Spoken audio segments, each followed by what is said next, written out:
I'm Connie Raub, and I'm here at First Congregational Church with the 150th project of interviews, and I am delighted to be here with Jan Erickson, who has been a member of the church for a very long time and has incredible passion for things, and we are so lucky to have her, and we want to hear her story. Well, so thank you. Welcome, Thank Jan. you, Connie. Yes. Yeah, it's been 30 years this year that we're members, I think. Is it 30, yep, 30 years? Yeah. Okay, well that was one of the things I was going to ask you, is how long you'd been here. That was when we started. When I joined the church was 30 years ago, but the first time I walked into the church was in 1989. And what was that occasion? Well, I was looking for a church, and I wanted something that was progressive and involved in important things that I believed in, and it was my mother-in-law who suggested, why don't you look at First Congregational, and why don't you look at All Souls Unitarian?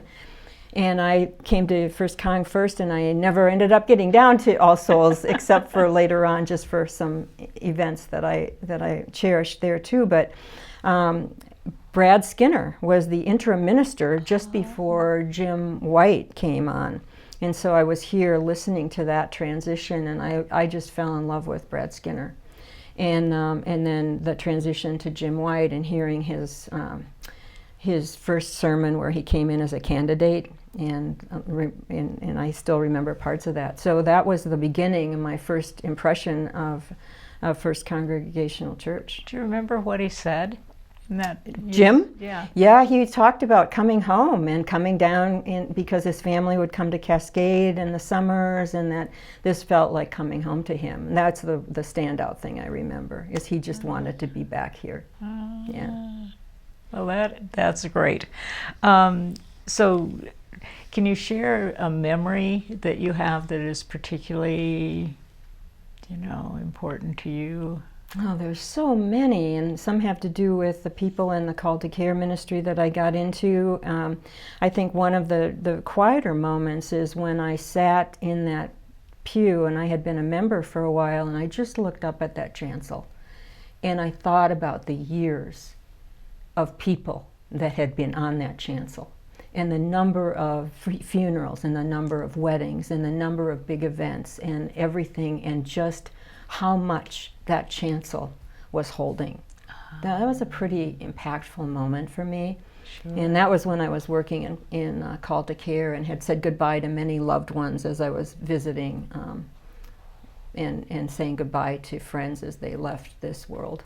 Well, tell us a little bit about your history, and maybe some of these other questions will come out about people and memories and things like that. So, well, when I joined the church, I remember one of the bulletin boards that Emily now does so beautifully for us, and it happened to be one on Call to Care, and Frank Jauchen was the associate minister then, and he was leading Call to Care, and I remember I knew that was the committee that I wanted to be part of, and so I started volunteering with Call to Care, and we did a lot of visitation. And what was Call to Care? Because what would be the equivalent? So Call to Care was the United Church of Christ's very, very expansive, this is the way you give care to your community, whether it's visiting or praying with or helping somebody through grief.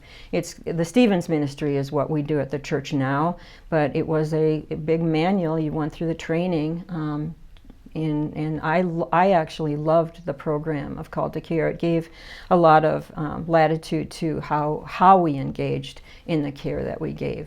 And so that was one, after Frank Jauchen left, I was going through CPE again, clinical pastoral education. I had been a dropout seminarian in my 20s, and I was playing with the idea of going back to seminary, so I went through CPE again, and then used CPE as a launching point to actually be more involved with Call to Care, and the church hired me to be the lay minister of congregational care. I think that was my title. And I think I was here held that position from the late 1990s to a little after 2001, I think, was when I left that position. It was such an impactful time for me. And the things that were really important is that I got to get involved with on so many different levels with the congregation and get to meet so many people. I did a lot of visitation, not only in hospitals when people were going in and out for surgery, but also long-term care during times of decline in somebody's life. And so I made lots of dear friends. And one of those that was a real standout and ended up becoming a complete game changer in my life was Jean Jauchen. And here's a piece of history that people might want to know. Where does that armadillo guitar come from, right? Right. It originally came from Jean Jauchen, who was a member of our church for a long, long time. She had gone to Colorado College in the 1930s, and she was a world traveler. And she had picked up that armadillo, I think when it was in Peru, someplace in South or Central America, and brought it back. And when I was working with her and visiting her in her home, and then later in the nursing home, but before she left her home, she handed it to me and said, "Give this to Jim White."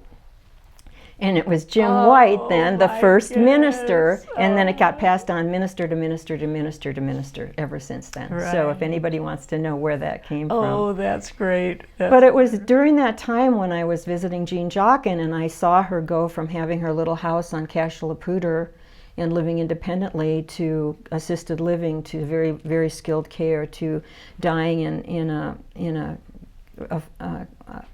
skilled care nursing center. And I saw her from being kind of a flamboyant dresser and just incredibly brilliant woman to not being able to even dress herself. And I would come and visit her, and she was in this little hospital gown, and she was frail and cold all the time. And I saw how people treated her when they walked into the room, and it was different than when she was able to take care of herself. And I literally had a dream about a garment for Jean that would be easy for her to get on, would be easy for somebody, a caregiver, to get on her, that would keep her warm and be colorful and soft, and help her present in a way that people would see the person that she was, right?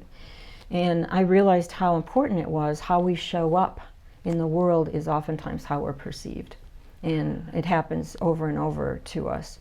And that dream did not go away. And I ended up leaving Call to Care Ministry, and I went off and started a clothing company called Janska, Clothing That Comforts. And we started to design a lot of different kinds of apparel, but that was the dream. Successful. And, that was the dream. And you got accolades from all over the place because of your design, your idea, and it came out of that passion that you had. Yeah, we got it was really quite remarkable.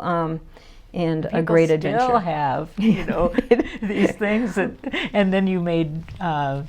We still sell those mock socks, the little booties that the cure for cold feet, we called them, because Jean also had cold feet and trying to have something that was safe for her but also kept her feet warm. So that was those are patented, and some of the other things were patented. But it's like a lot of things in our country, is that people want fashion, they want something new, and we ended up going kind of mainstream, and that had its own trajectory too. But I was really pleased when one of our members, who recently died, a friend of mine, and Siri Everett came and said, "Jan, do you have some things that we can take?" And so I know that even at the end of Nancy Ekberg's life, that she was really comforted by some of those designs. So that was pretty cool. And I know that Ruth Heine used to wear her hat and her jacket and looked so stunning every Sunday. She was the best model for Janska in all this is what it looks like to show up. She was so classy. Yeah, we miss her. Was. Yeah. And then you made little roses, and I know you that from did the scrap. That. One time we used those for the senior luncheon, for the Silver Threads luncheon. Yeah, and you also were very involved in a lot of that kind of thing. You did a lot of help with Patti and putting on food and. Right, I love that. Patti White and I became fast friends because we both love to cook, and she had already started to do some of the senior luncheons, and they had different names over the years. And I just came right up alongside her and learned from her, and we just had the best time. And for the time that I was here, we were doing 2 a year, and we put those together and had a really fun time. So the hospitality part is really enriching to me as well. So, Right. and then I kind of took a hiatus from church for a while because I was traveling so much with the company, and just recently came back in full force, I guess, to be present after Janska, and I had started taking courses around climate and climate action, and the introduction to community climate action was a intensive study where it was 10 weeks of intensive and then followed by another 3 months. And one of the things out of that course offered from Pachamama Alliance, where I also took the Game Changer for several years. I took several courses there.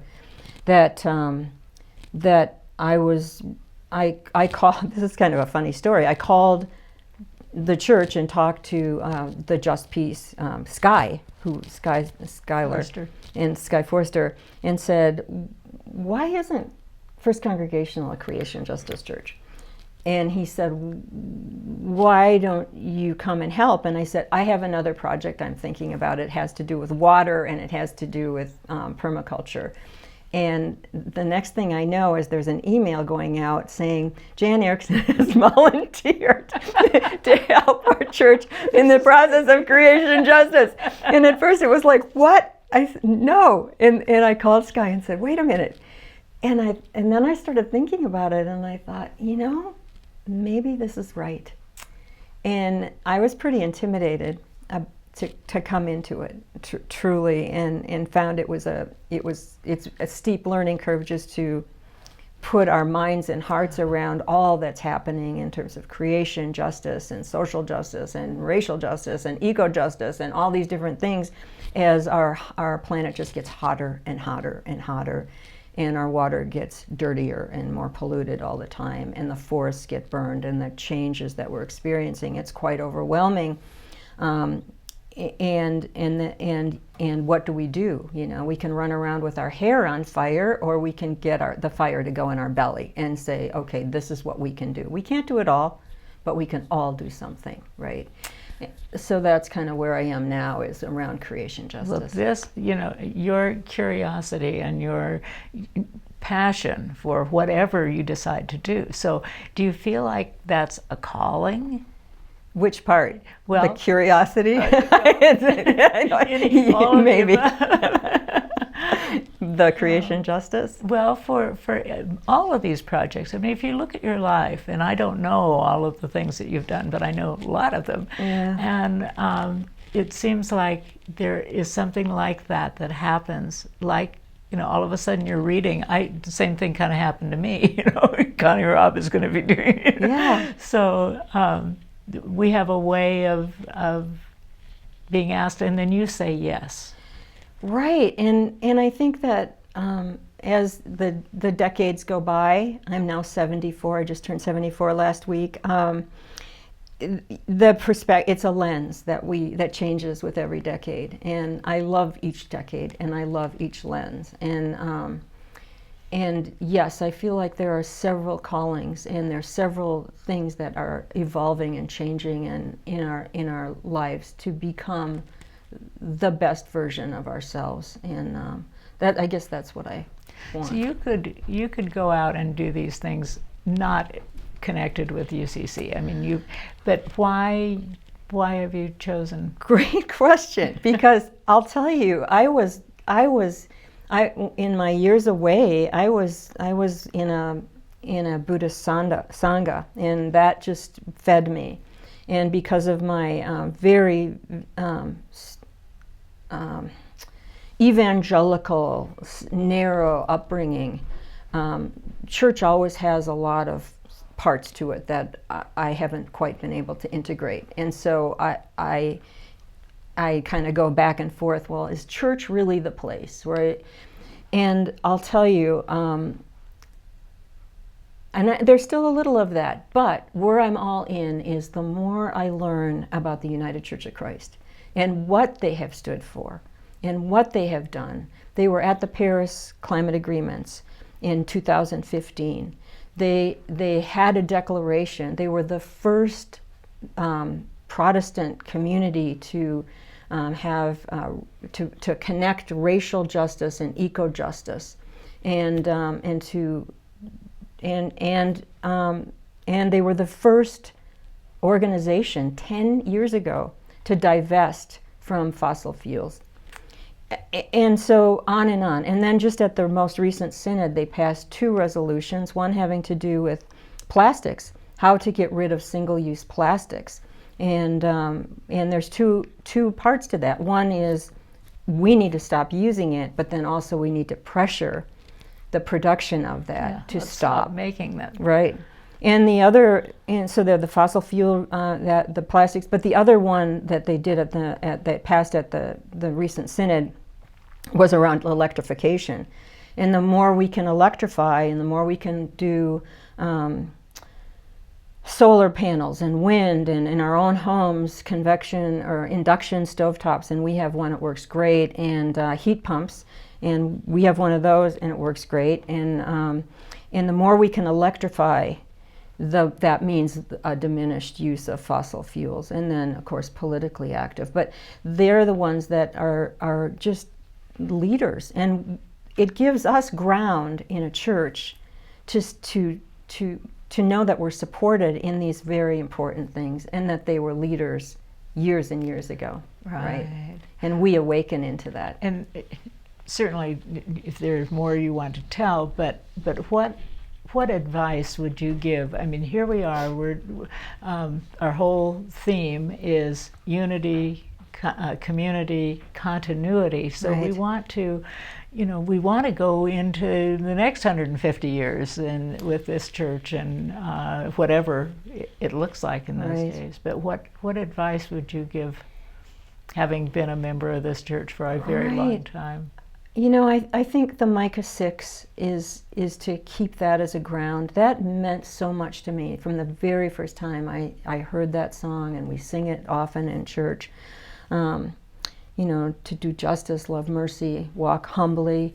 And then I think the persistence and all of the ups and downs that you and I have seen in this church, Connie, and that there is a persistence and a resilience. And to stay true to those things, that out of those hard times, there's always something good that comes. Like Amendment 2. I mean, what an amazing time. That Amendment 2 is when we first started coming to this church, right? And look at how that changed, and that whole idea of how do things change. And they change both gradually and rapidly. And it's always a surprise to me which is what, right? Like gradually the Berlin Wall, for example, and rapidly it was down, right? And so I hope when those people that are way beyond us look and listen to this 150th interviews that you are doing so beautifully, that they see and where we're going, but also forgive us for not doing it sooner. There's a time. And it takes time to awaken to some of this most important work. And I wish we could have left a better climate, a better planet, but we're working the best we can, the way we can, trusting that this is how it's unfolding. Well, what else would you like to make sure that people know about you, or about the work ahead, or? I think we're pretty complete, Connie, unless there's another question for you. This has been lovely to talk to you, and thank you for the opportunity to share a little bit of my passions. Well, it's people like you that I know that you were gone for a while, and I missed you. And when you began coming back, it was one of those things that I felt like this is, even though we don't talk a lot and maybe don't know each other as well as we would maybe even like, you were somebody that was always a presence that I felt was so vital and showed so much concern and love for this church. And we're really fortunate to have Leanne and her wife Lisa, leading our church right now too. I'm really happy for the leadership and for people like you that have just stayed the course and added so much. So thank you. Well, thank you. It's been a pleasure. And so we'll see what tomorrow brings. All right. Thanks a lot.